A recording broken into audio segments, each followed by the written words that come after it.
Welcome to my series about Chopin Mazurkas. Today's episode is about Mazurka Opus 33, number 1, in G sharp minor. The key G sharp minor is very rare. It's rather dark, and Chopin didn't use it very often. So to open the opus with this key is a little bit strange.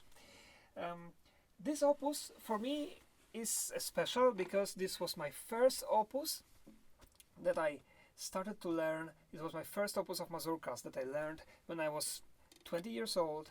My first year in the Music Academy in Katowice, my professor Józef Stompel gave me this opus, and I have to admit that I knew nothing about how to play them, and they were for me so strange. And you know, 20 years old, you want to play etudes, you want to play Liszt, you want to bang the piano very often, you want to show how good you are. And then, first Mazurka, just listen.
We are coming back to the beginning,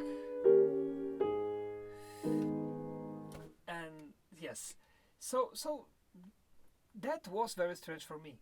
Now, of course, I see it completely different, and well, I play all the mazurkas, so that's obvious that I have a different approach. But I can understand that for somebody who doesn't have experience with Chopin Mazurkas, it can be very difficult. So I try to explain my what I see in this. First of all, I think it's one of the most difficult, musically speaking, mazurka to perform and to interpret, because it's a pure poetry. It's the best example, I think, of how close the music of Chopin, the Mazurkas especially, is how close it is to the poetry. And I try to explain to you. Let's say we have the poetry with a short phrases, and now let's count and let's listen to these phrases. Phrase number 1.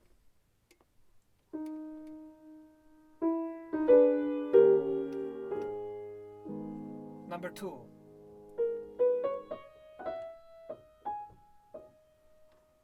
Number 3.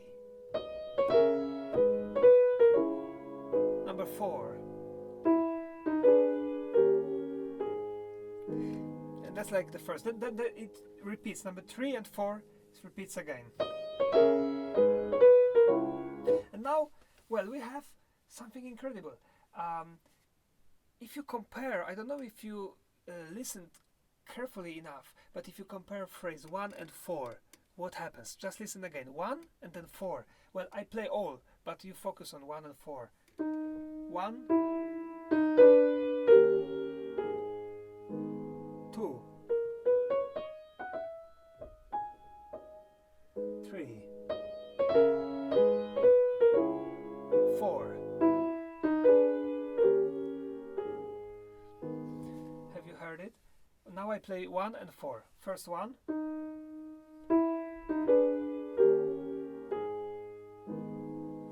And then 4.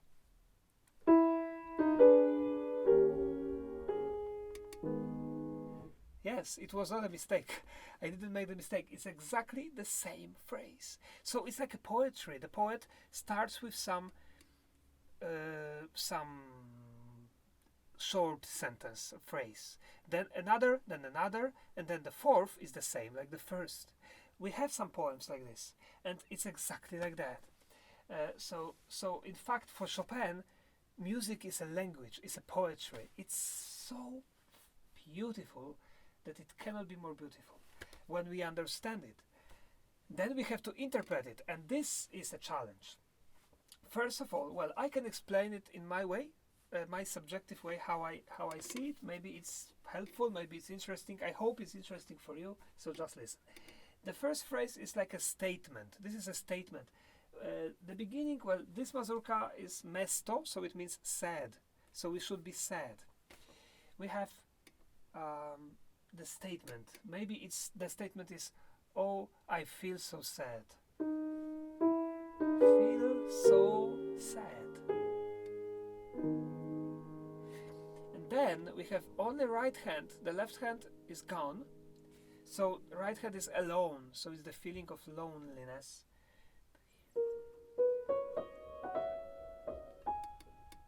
And it goes up. So we have the question.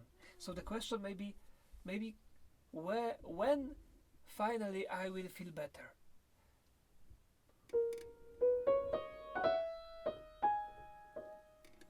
And then there is an answer. The second time the same answer. So maybe very soon, very soon, very soon. And then we have the same phrase that at the beginning. So I feel so sad. And this is the poetry, right? So now listen again. I feel so sad. When finally I will feel better. Very soon. Very soon. I feel so sad. Very soon. Very soon. But now I feel so bad. And then we open. Very beautiful E minor. Incredible. And then we go to the dance.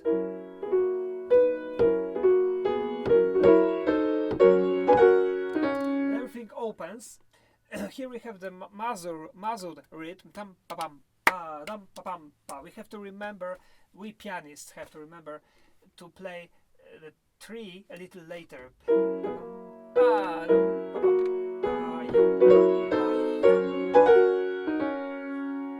And then we have the dialogue. First she, then he, she, and he. In this dialogue, we have also many options of interpretation.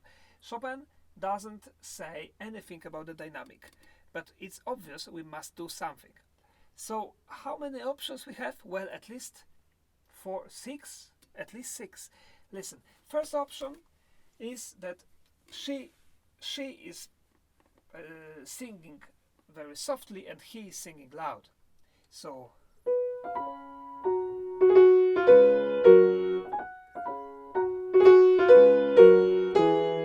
second option is that she is singing loud and he is singing softly.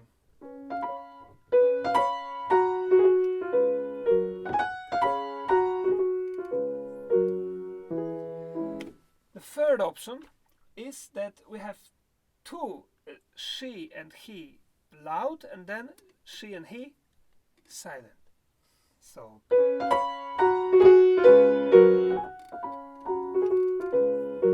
the fourth option we have the opposite. So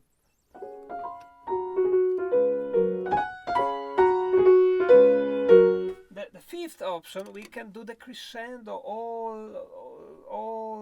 over. So crescendo start.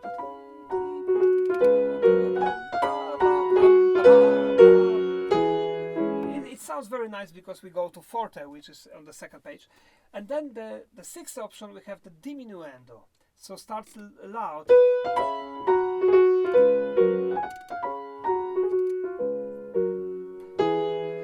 have to play forte because it's written by Chopin. At least 6 options. Of course, there are more. Depends. Well, personally, for me, the best suits when she is singing loud and, well, in a kind of brave way, and he is rather sad and soft.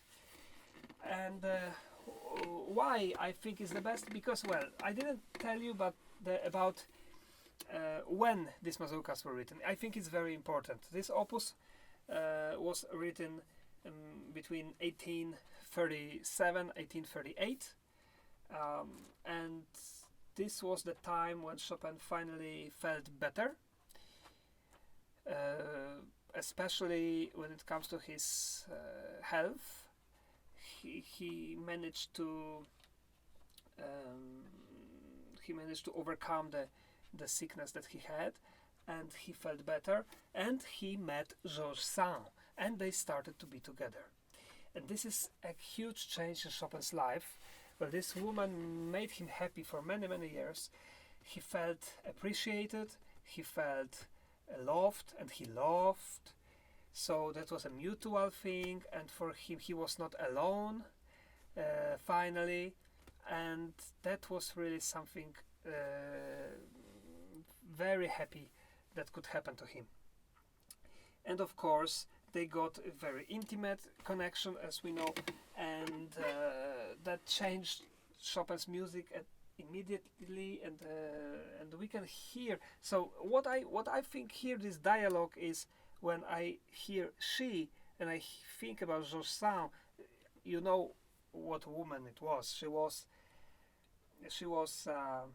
like a man, and Chopin, on the contrary, they were so opposite that you cannot imagine more opposite people. Chopin, very sensitive, almost like a woman, very, very delicate, and she was very strong, like a man, and not really delicate at all. So indeed, here I have a little bit fun by playing her and he and her and he. Maybe a little bit seductive, that she is trying to seduce him or something. And then we have the next part when something absolutely strange happens. Chopin writes for the first time in the Mazurkas appassionato, which means passionate. Well, it doesn't suit Mazurkas at all, and it doesn't suit this melody. This passion is a little bit, well, it's a delicate. If passion can be delicate, this is more delicate, because we don't really have this passionate like a balladas, or something. But here, it's like a question and then answer. This is passionate, and we can hear that it's he who is passionate, right? So this was the question that she asked the question, and he answered very passionately. And then they sing together, but piano, so soft, delicate, but still appassionato. So, but in octaves. So what does it mean, octaves? They are together. They cannot be more together than you are when you are in octave. You play the same notes together. That it means you are connected, right? So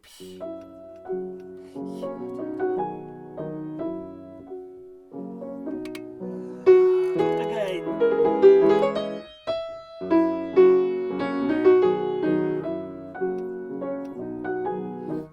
So for me, to tell the truth, it's very erotic in a way, part of this mazurka, and very sublime, very, very special.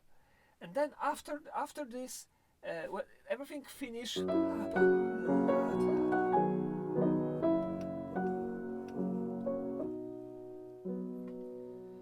we come back to the beginning. And I love to imagine, when I perform this mazurka, I love to imagine how Chopin was playing that. Of course, well, we can only guess. We don't know. But I always imagine him as a person, and we know a lot about what kind of person he was. And then I always try to play this mazurka. I try to achieve that, that the time stops, kind of. I try to hypnotize the listeners. So I try to do it now with you. I hope I can succeed, even though it's not live. So these waves of the energy, they cannot be fully recorded. But well, let's try.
Thank you very much, and I hope you liked this episode, and I invite you to listen to the next ones. Bye bye.